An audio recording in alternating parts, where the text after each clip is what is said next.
Hey guys, I want to welcome you back to another episode on J of All Trades. Today I want to show you guys how to install this electrical bathroom mirror on this wall here. And as you can see, I've gotten all my wires prepped and ready to go. I originally purchased this bathroom mirror for $150 off Amazon, and I'll include a link in the description so you guys can go out there and check it out. The dimensions for this particular mirror is 36 inches by 24 inches. However, you can get it in many different sizes. You'll just have to pick out the size that you like. Now, as you can see, all the electric is nicely tucked away in the back of the mirror, and we're going to be prepping this area a little bit more. And the first thing I'll do is I'll add an electrical box here. And the box of my choice here today is going to be this box that has these clips on it, and I'll be using this sheetrock saw to make my cutout.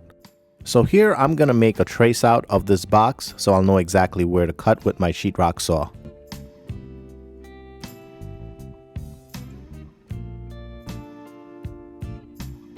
Once you make your trace out, this is how it should look, and you'll have an idea of where exactly you will need to cut. When you're using this sheetrock saw, you want to be mindful of the wires that are behind the wall. Try not to cut into any of those wires, because if you nick those wires, you'll have to change that section of wire. I also want you to keep in mind that there is no power going to these wires because it is off at the breaker panel. So make sure you turn off the power to these wires. Now I'm able to take off these wire nuts and feed these wires into the box and install the box.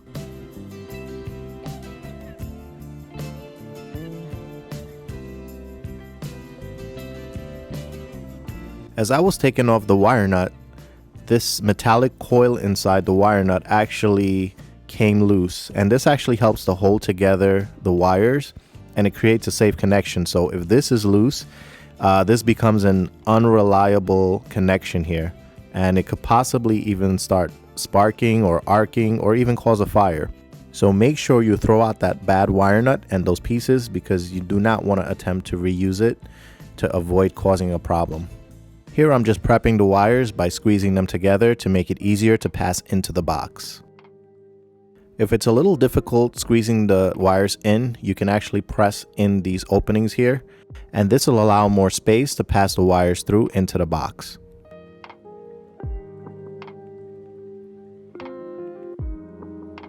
You really want to take your time and just manipulate the wire into the box. And here you can see that I'm being a little bit more liberal with this wire because this is a plastic box. Now, if this was a metal box, I'd be even more careful, because on a metal box, it's easier to actually rip through these wires. So just be mindful of that when you're doing this. You'll notice that I periodically use my linesman pliers to help me pull in the wire into the box. And you also want to be mindful that you're not damaging anything, so you'll have to use your judgment there. And once you get everything in place, you'll be able to just tighten up on those two screws at each end of the box, and those clips will pull in and hold this box to the sheetrock. Now, you want to be mindful if you're using a gun to put it on the lowest torque setting. And as you can see, the box is in place and ready to go.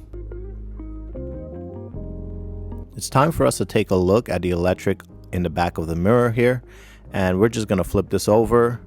I actually like to look inside of the power supply if I can and see how everything is connected, and this will give me a better idea to understand how the mirror is operating. So here I have the plug, which is your standard 120 volt line, and I'm just going to open up the box and we're going to take a look at the power supply. And in here you're going to see a ballast or a transformer that basically converts your 120 volt to 12 volts for your LED bulbs, and that just helps us to understand what's really happening in there. So we could just cover that back and we'll be able to prep the wires for the installation. The next step we're going to take here is we're going to start to prep this wire here, which is the power wire for the mirror, and we're going to get rid of the plug there because we're going to be hardwiring this mirror into the wires on the box. In order to do that, we're going to cut the plug right off, and we're going to start to expose the wires inside of this sleeve here.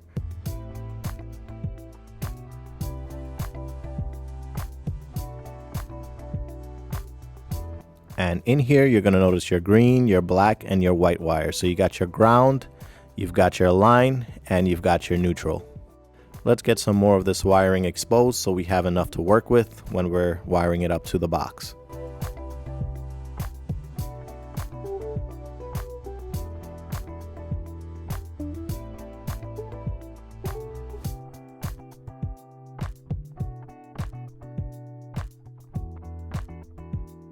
As you can see, this is all stranded wire, so I like to twist them and get them a little bit more solid. Before we start wiring up this mirror to the wall, we're going to take some measurements here and we're going to find the center point. And I like to make these marks before I do all of this because it's much easier. And this way I'll know exactly where the mirror will land in the center. This way I'll know exactly where to put my mounting brackets, and always make sure that you're using a level to keep things straight, because the last thing you need is a crooked mirror. So the mounting brackets actually fit into a groove here, and it comes in this box with the hardware, and it sort of reminds me of this like French cleat system.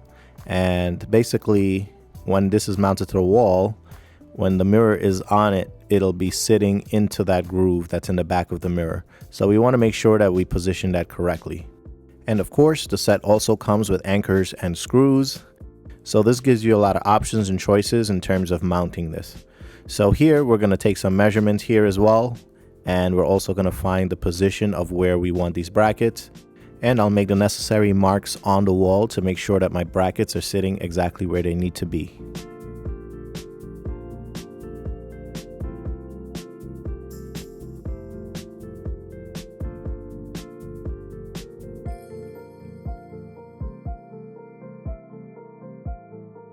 It's always a good idea to also hold up your mirror against the wall, because this will also give you a better feel of how it will look when you put it up. And once you've double checked the way it looks on the wall with your markings, you can continue because you're comfortable with the way everything looks. Someone once made a statement that says, measure 20 times and cut once.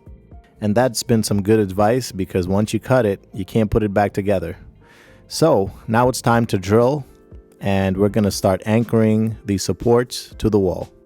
Here I'm using a masonry bit to drill these holes. You definitely don't want to use metal bits or wood bits to drill through sheetrock, because it'll dull your bits.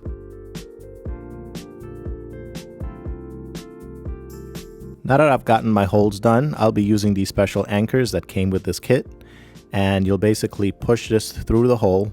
And when you drive the screw, that diamond piece will contract behind the sheetrock and hold tight up against the wall. I skipped one of the holes there because it's actually up against the stud, and so I'll just use a screw directly to go into that stud.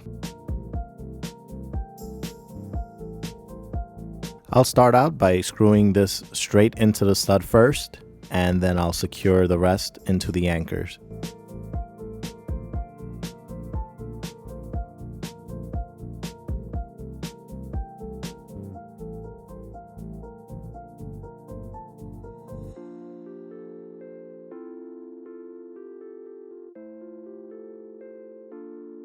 Now before fully tightening these screws, you want to make sure that it's perfectly level. And so I'm just going to throw a level on here for now and screw it in, and then I'll level it off with the other side.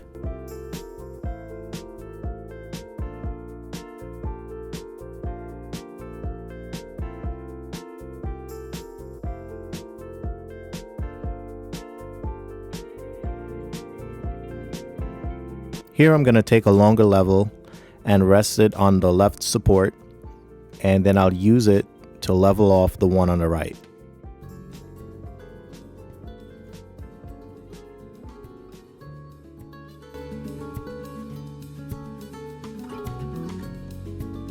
Now that we've got our supports in there, we're ready to wire this thing up. So I'm going to be wiring this up to both sets of line, neutral, and our ground. And the reason why I have another set of wires here is because the wall switch will operate the sconces as well as this mirror at the same time. I like to use my linesman pliers to just twist the wires together to create a better connection, and I strongly advise you guys to do that as well.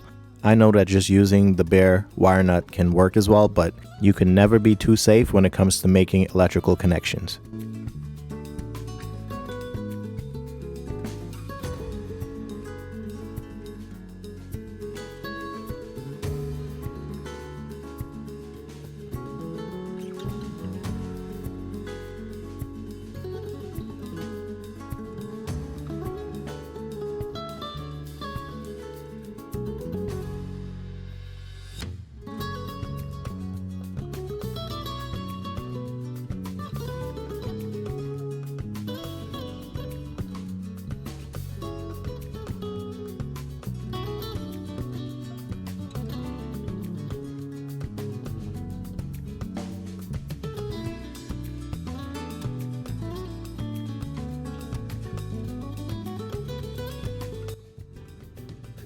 Now that we've got everything all wired up, we could push all the wire nuts and a little bit of this wire inside of the box. And this will keep all those connections nice and safe in there. And the additional length of wire will be sitting inside the back of the mirror. So the last thing we're going to do here is we're going to hang this mirror up on these two supports.